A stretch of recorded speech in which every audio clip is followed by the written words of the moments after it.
Muito bem, reta final da nossa disciplina Microbiologia Clínica. Estamos agora na unidade 6. A unidade 6 agora vai falar um pouquinho aqui, vai ser uma consolidação do que a gente viu até agora. Então, eu vou dar uma reforçada aqui, muitas coisas que a gente estudou, tá certo? Então, qual é o objetivo aqui? Nós vamos saber as práticas laboratoriais, né? Biossegurança de novo, eu quero falar sobre isso, voltar nesse aspecto que eu tenho visto que é de grande importância nos laboratórios, eu vejo a galera no estágio, né? E muitas vezes a gente ainda dá uma deslizada na biossegurança no básico. Então preciso reforçar isso aqui com vocês, além de falar aqui das práticas laboratoriais mais seguras, tá certo? Então esse vai ser o objetivo agora, consolidando ali que dentro do trabalho microbiológico, devo reforçar para você que é de extrema importância a gente entender o micro-organismo, mas entender também o nosso método de trabalho e entender também os equipamentos, instalações, para que nós possamos entregar uma análise correta, sem contaminações, sem acidentes, sem proliferações de forma errada aí, né? Tudo bem. Então, procedimentos seguros, né, nos laboratórios é um dos quesitos, ok? Então, como que é isso? Trabalhar em um ambiente seguro. A gente precisa seguir regras para isso, né? Seguem diretrizes ali estipuladas pela vigilância sanitária, pela própria Organização Mundial de Saúde. E no Brasil a gente tem setores, no caso dos laboratórios de análises clínicas, né, padrões, né, normas técnicas, né, a Sociedade Brasileira de Medicina Diagnóstica também determina muitas coisas, e por aí vai, tá certo? Mas um dos principais fatores você já sabe, eu vou reforçar isso aqui, porque serve para muitas disciplinas, tá? O uso de EPIs, tá? Lembra o seguinte, você está trabalhando, por exemplo, vocês que forem trabalhar, né, um laboratório, um hospital, tá certo? Você está lá num ambiente de proliferação de micro-organismos, ok? Possibilidade de ter micro-organismos, inclusive patogênicos. E aí você vai lá com o seu jaleco, trabalha com o seu jaleco, né? Atendeu os pacientes, fez isso, fez aquilo, tal, seu fluxo de trabalho do dia, da jornada.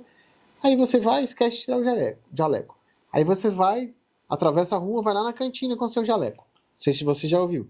Se você já viu isso daí, você vai observar. Observe o que eu estou falando aqui. Não vou condenar as profissões, outros profissionais não, né? Mas eu já vi muitos outros profissionais fazendo isso. Sai de dentro da unidade hospitalar, da unidade de atendimento, com o jaleco. E atravessa a rua, vai comer aí na cantina e senta outras pessoas ali. Ou até mesmo você pega esse mesmo jaleco, né? Vai para casa, chega em casa, ai, tô com pressa, entra no carro, vai, chega, põe na garagem, o seu filho foi o primeiro a te abraçar quando chega em casa. Sua esposa, seu companheiro, sua companheira, vai te abraçar. Veja, você estava com EPI e você levou esse EPI para a tua casa. Ou você não lavou a mão direito, ou você não fez a higiene correta. Então, eu só estou dando um exemplo para vocês, dizendo aqui o que é importante entender sobre EPI, equipamento de proteção individual. É proteção, não é adorno, não é estético, não é coisa para você ficar desfilando, como você vê outros profissionais desfilando por aí, que acho que é para provar que ele fez uma universidade, uma faculdade da saúde. Não faz sentido nenhum. Isso é um procedimento, é um protocolo, não tem nada a ver. E isso eu gosto de falar porque quando eu encontro vocês no laboratório, eu sempre vou lá e puxo a orelha quando a gente está fazendo prática laboratorial. Muito bem. Então, o jaleco, né? Por isso que ele tem um tecido especial, né? Tem que ser lavado, tem que ser higienizado, tá certo? Luvas descartáveis para manipulação, máscaras, respiradores, quando for N95, quando for o caso de usar isso para determinados tipos de laboratórios, são usados esses, tá certo? Óculos de proteção, imagine você contaminar os olhos com um agente altamente infeccioso, olha o problema que vai ter, tá? E o manuseio seguro das amostras, abrir potes ou frascos de maneira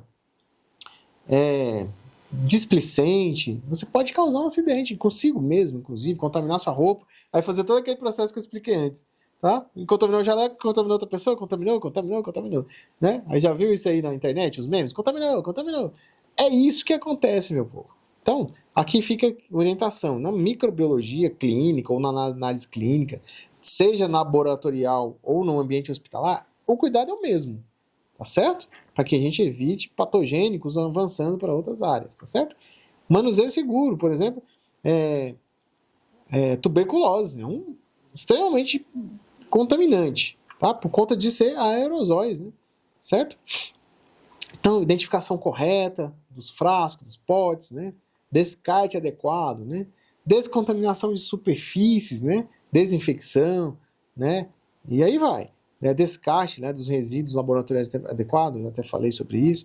E prevenção de acidentes. Nunca, nunca, jamais você, quando está trabalhando com algo patogênico, ou possibilidade de patogenia, né, fazer movimento brusco, ficar conversando no laboratório, por exemplo, né? Ou no ambiente hospitalar, tirando a atenção de quem está desenvolvendo ali a análise, né, ou coletando do paciente. Esse tipo de situação, né? Comer, beber dentro, nem se fala isso, né? Não preciso nem falar para vocês. Mas, e relatar imediatamente qualquer tipo de acidente, tá bom?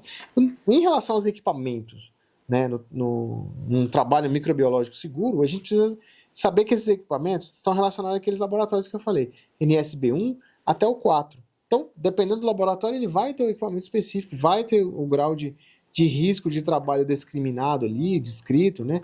Obrigatoriamente, a gente que é da saúde, a gente sabe que a gente tem procedimento operacional padrão, chamado POPs, para todas as coisas que a gente faz. Exatamente para quem entra, já sabe, vai estudar o POP, vai ver que, opa, aqui eu trabalho assim, tem esse padrão, protocolo, faz isso, faz aquilo.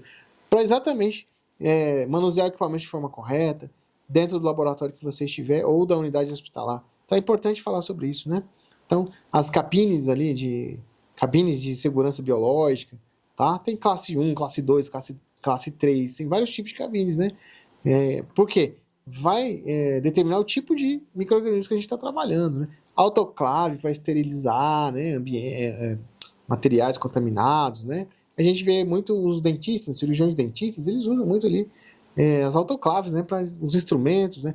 O pessoal da parte de cirurgia usa muito isso para evitar, por exemplo, passar ali micro-organismos para outro paciente, né?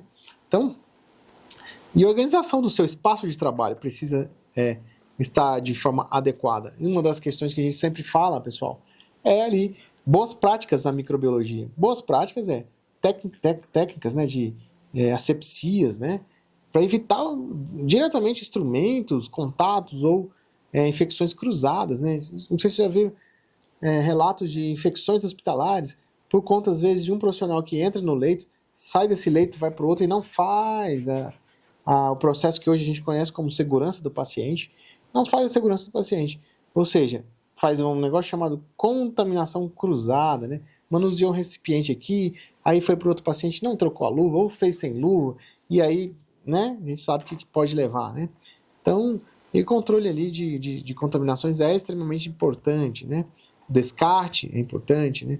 E uma coisa que vai ficar aqui para você agora como reflexão, vai ser o seguinte, nessa unidade. Treinamento. O treinamento, o que você está fazendo, estudando, né, a disciplina, você está adquirindo conhecimento. Mas para manusear ou para trabalhar na área, você provavelmente vai se especializar, certo? E, além disso, o que você precisa? Treinamento constante, atualização constante. A gente vai chamar aqui de educação continuada. É fundamental para que você tenha essa habilidade técnica de operar o equipamento, de conhecer, de diagnosticar laboratorialmente, se for o caso, for em parte de laboratório, mas se não for, se for na área de assistência, também identificar ali, né, saber identificar, tá? E, por fim, ética e responsabilidade não faz mal para ninguém. Se você tem ética, você tem responsabilidade, você jamais vai deixar um micro-organismo se espalhar por displicência sua. Pode acontecer um acidente? Pode, evidentemente. Mas quanto mais treinado a gente está, menos possibilidade de acidente, de acontecer um acidente.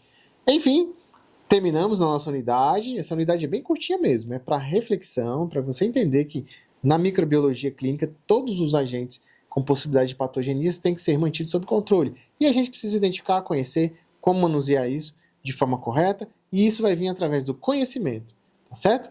E assim, nos despedimos. Acompanhe seu material, faça as atividades e até breve.